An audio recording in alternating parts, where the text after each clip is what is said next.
Thank you very much. And welcome to Cats and Dogs here on Press TV with me, Lembert Opik, where we begin with a get-together of the British royal family, the UK equivalent of Keeping Up with the Kardashians, only with worse weather and a less credible storyline. May the 6th was a special day, if not for everyone in Britain, at least for King Charles III. He finally had his coronation after the longest interview process in employment history, a mere 74 years after he first applied for the job, by which I mean being born. When I want a new career, I have to fill in forms. But then again, I usually don't have to wait 74 years to find out if I've got the job. On the upside, for King Charles III, it all went as planned. A glorious coronation without bloodshed, even though Harry showed up. And it marked the first time the great Prince Harry Markle publicly met his family since the release of his memoir, Spare. After publication, relations between little Prince Markle, let's call him that, and the proper members of the royal family have been, shall we say, a teeny weeny bit tetchy. I use that phrase because it's a family show and I can't use stronger language. I just published what had happened among us.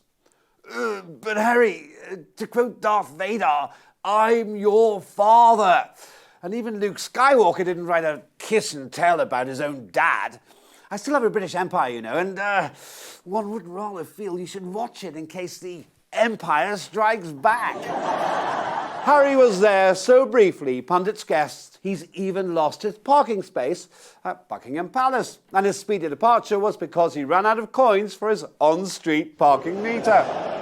Meghan was not there, perhaps refusing to show up because she didn't get the role she wanted.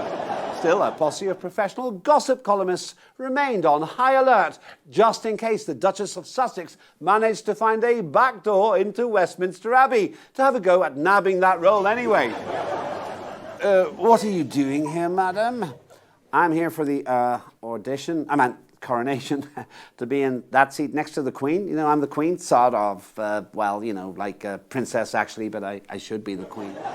Are you sure about that, madam? If that's your attitude, I'm going back to America to write a book. I await the publication of Mrs. Spare, the hand that rocks the cradle, with eager anticipation. Some say the whole day was really a taxpayer-sponsored, friendly family get-together, and that's why little Prince Markle wasn't allowed on the balcony at Buckingham Palace afterwards. Instead, Harry flew back to Los Angeles for his son Prince Archie's 4th birthday. En route, he may have started his next book.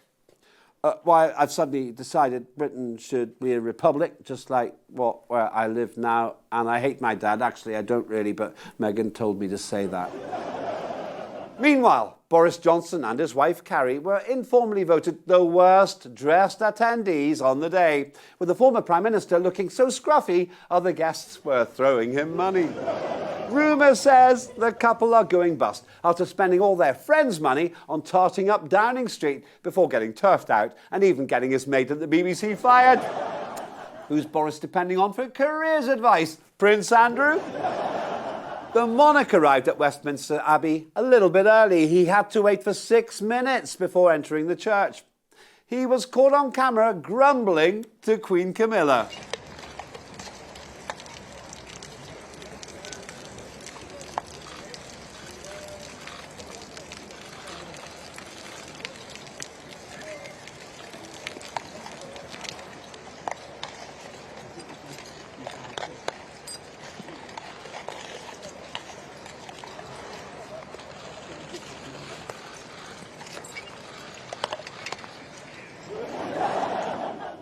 Now, lip readers claim the monarch says, "We can never be on time.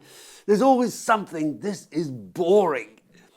But in reality, what made it really boring for the new king wasn't the 6-minute wait at Westminster Abbey, but the 74-year wait for the vacancy. What possible headlines might all this have generated? Here's the Cats and Dogs press team's take on the matter. Queen Elizabeth II. What's that odd, moany little fellow from Los Angeles doing there? Prince Harry. I only came because Meghan told me to get a selfie with Dad. Freeloaders Association. Long live the king and all who profit from him. Sunak. At this happy time, we'll send every nation a special and typically British coronation gift. Asylum seekers. It's official. King is London's only road user to arrive early. Princess Diana. The country's about as credible as Noddy now that Big Ears is in charge.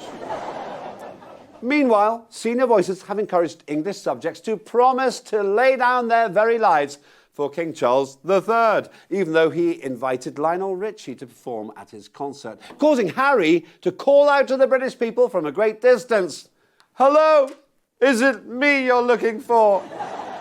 To which the obvious answer to Harry is, no, it isn't. During key moments of the coronation, screens were raised around the king. But why?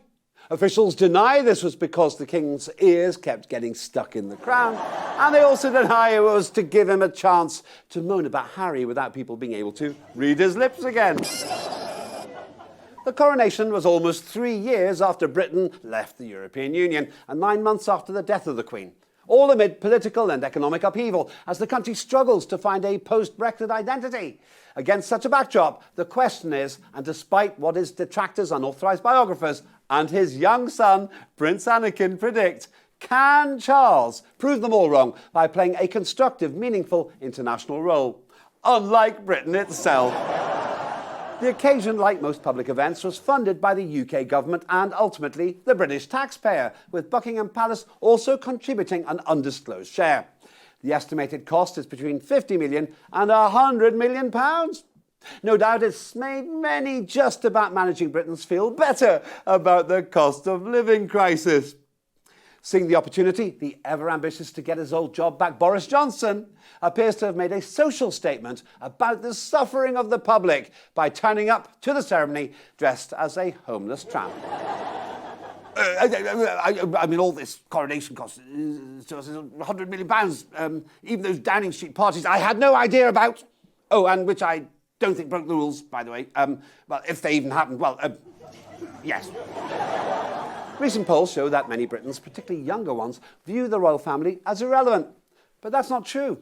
With double-digit inflation and the economy on the edge of recession, as skyrocketing prices for things like heating and bread take effect, the royal family might echo the words of the late French Marie Antoinette. Oh, if they can't afford a coronation chicken sandwich, one would encourage them to eat cake. The UK is the only G7 economy not to have recovered from the COVID-induced slump.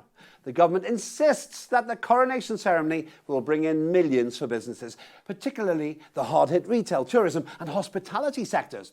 In that case, we have the answer to the country's economic problems. We can get double-digit growth by having a coronation every week. Except for one problem. In that case, they'll run out of royals pretty fast, meaning that eventually even Prince Andrew will have a go. And worse still, Prince Anakin Markle and his owner. And even for his father. I know he's my son, but one fears that would be a badly acted disaster movie too far.